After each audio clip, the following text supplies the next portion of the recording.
నమస్తే విజయవాడ. మామూలు కాదయ్యా మీరు.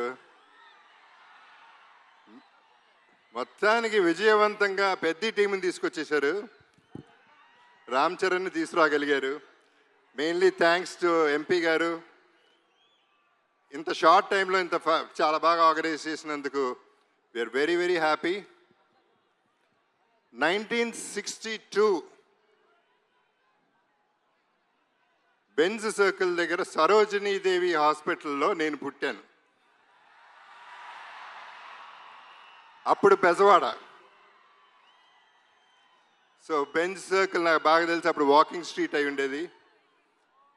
ముంతకింద పప్పు, గవర్నర్ పేటలో ముంతకింద పప్పు ఇవన్నీ తిని ప్రతి హాలిడే ఇక్కడ ఎంజాయ్ చేసినాడిని, మీతో పెరిగినాడిని, మీతో ఉన్నాడిని, మీతో ఉండిపోయేవాడిని. నేను ఇక్కడ పుట్టింది ఎంత వాస్తవం.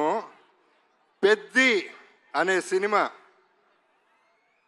ఇండస్ట్రీకి, డిస్ట్రిబ్యూటర్స్కి, ఎగ్జిబిటర్స్కి, మాకు ఆర్టిస్టులకి, మీ అందరికీ పెద్ద దిక్కు అవుతుంది. ఇది వేరే రేంజ్కి వెళ్ళిపోయే సినిమా. అందరూ గట్టిగా ఊపిరి పీల్చుకునే టైం, అందరూ ఆకలి, అందరు దాహం తీర్చే టైం ఇది. నాకు కూడా, ఎందుకంటే నాకు మంచి క్యారెక్టర్ వచ్చి 8 ఏళ్ళు అయింది. అంటే అరవింద సమేత తర్వాత పెద్దిలో నా క్యారెక్టర్, నాకు బుచ్చిబాబు నన్ను ఎలా ఊహించాడో నాకు తెలియదు, కానీ అప్పలసూరిగా నాకు తెలిసి ఇదే నా బెస్ట్ క్యారెక్టర్ అవుతుంది. సినిమా కూడా బెస్ట్ సినిమా అవుతుంది. ఇక రామ్ చరణ్ మెగా పవర్ ఏంటో ఈ సినిమాలో చూపిస్తాడు. ఏ స్టేట్కి వెళ్ళినా, ఏ కంట్రీకి వెళ్ళినా అక్కడి నుంచి 6 కొట్టాడు. ప్రతి షాట్ సినిమాలో 6రే. మీరు క్యాచ్ పట్టుకోవాలంతే. వాళ్ళ నాన్నగారు చిరంజీవి గారితో ఒక చిన్న డిస్కషన్ జరిగింది, మెగాస్టార్ గారితో.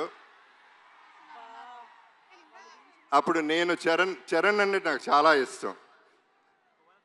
నేను మాట్లాడుతూ ఎంత ఎదిగిపోయాడండి అని చెప్తా ఉంటే ఆయన ఒక మాట అన్నారు, Charan talent wise, career wise, success wise ఒక ఎత్తు అయితే మనిషిగా సక్సెస్ అయ్యాడు. ఒక మంచి మనిషిగా, ఆ మంచి మనిషి, మంచి మనసు నేను సెట్లో చూస్తూ ఉంటాను. కలిసినప్పుడల్లా ఆ చూపులో, ఆ మాట, ఆ పిలుపులో కనపడుతూ ఉంటుంది. సో తనతో ఎప్పుడైనా ఏదైనా నేను ఎప్పుడూ రెడీగానే ఉంటా. ఎందుకంటే ఆపర్చునిటీ రావటమే గొప్ప విషయం. తన మనసు గురించి చెప్పాలంటే సాయిధరం తేజ్ ఒకసారి అన్నాడు, తన ఇంట్లో వాళ్ళ పేరెంట్స్తో పాటు వాళ్ళ బాబాయ్, మన డిప్యూటీ సీఎం గారు పవన్ కళ్యాణ్ గారు, తన కజిన్స్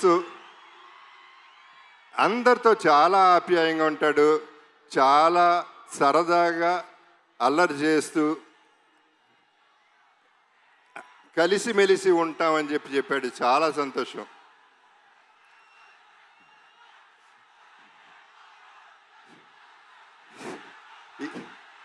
ఈ పర్టికులర్ సినిమా గురించి నేను ఎక్కువ చెప్పదలుచుకోలేదు, ఎందుకంటే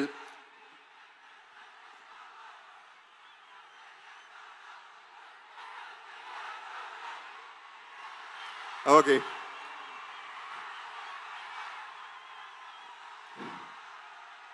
ఇక మా బుచ్చిబాబు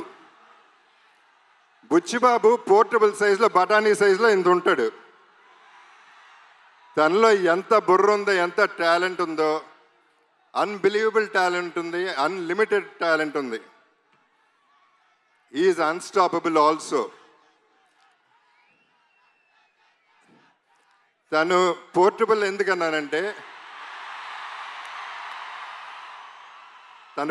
ఎందుకన్నానంటే ఇలా ఉంటాడు, అందరు సంకల్లో దూరిపోతూ ఉంటాడు, చాలా ప్రేమగా ఉంటాడు. ఆ పోర్టబుల్ సెట్ని ఎక్కడికంటే ప్రతి ఇంట్లో, ప్రతి గుండెల్లో చేర్చేసుకుంటారు. అసలు వదిలితే సంకెక్కేస్తాడేమో అటువంటాడు. తను ప్రతి క్యారెక్టర్ డిజైన్ చేసిన విధానం అద్భుతంగా ఉంటుంది.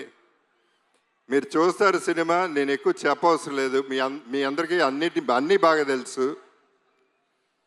ఇక రెహమాన్ గారి గురించి అప్పుడు ఇప్పుడు ఎప్పుడు కూడా సెల్యూట్ సార్.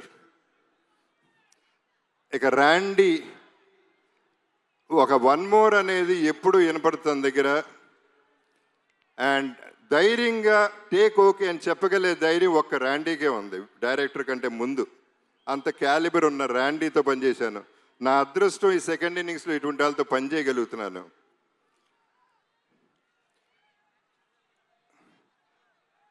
జాన్వి మీలాగానే నేను ఫస్ట్ టైం ఇక్కడ కలిశాను. సినిమా చేశాం కానీ నేను కలవలేదు ఎప్పుడు. శ్రీదేవి గారు నాన్నగారు సినిమాలో చేశారు కానీ ఆవిడ తెలుసు, కానీ ఈవిని కలవలేదు. కానీ శ్రీదేవి గారు ఎక్కడున్నా ఈ జర్నీ అంతా ఎంజాయ్ చేస్తూ ఉంటారు. లుకింగ్ ఎట్ జాన్వి, మనందరం ట్రైలర్ చూసాం, ఎంత బాగుందో ఎంత బాగా చేసిందో మీ అందరు చూశారు. God bless everybody. సతీష్ గారు, రామ్ చరణ్ తను ఫోన్ ఎత్తి సతీష్ గారికి ఫోన్ చేసి ఈ సినిమా మనం చేస్తున్నాం అని చెప్తే అంతకంటే అదృష్టం ఏముంటుంది. అంటే ఆయన క్యాలిబర్ ఏంటో కూడా మీకు క్లారిటీ వచ్చేసి ఉంటుంది ఈ పాటికి. ఆయన నాకు బాగా నచ్చింది ఏంటంటే ప్రొడక్షన్లో ప్రతిరోజు వచ్చారు, కూర్చున్నారు, ప్యాషనెట్గా సినిమా తీశారు. సో వీళ్ళందరితో పనిచేయటం, I'm sorry if I forgot anybody. So వీళ్ళందరితో పనిచేయటం, ఈ జర్నీ ఎంజాయ్ చేయటం అనేది నాకు ఒక అద్భుతం. నా జీవితంలో ఇదొక అద్భుతం అవుతుంది, నా బెస్ట్ ఫిల్మ్ అవుతుంది, నా బెస్ట్ క్యారెక్టర్ అవుతుంది.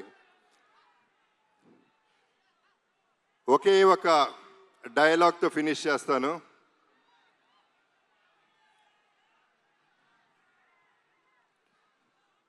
ఆఖరికి వచ్చను కూడా ఒంట్లో దాచుకుని బతకాలంటారా దీని అమ్మ బతుకు.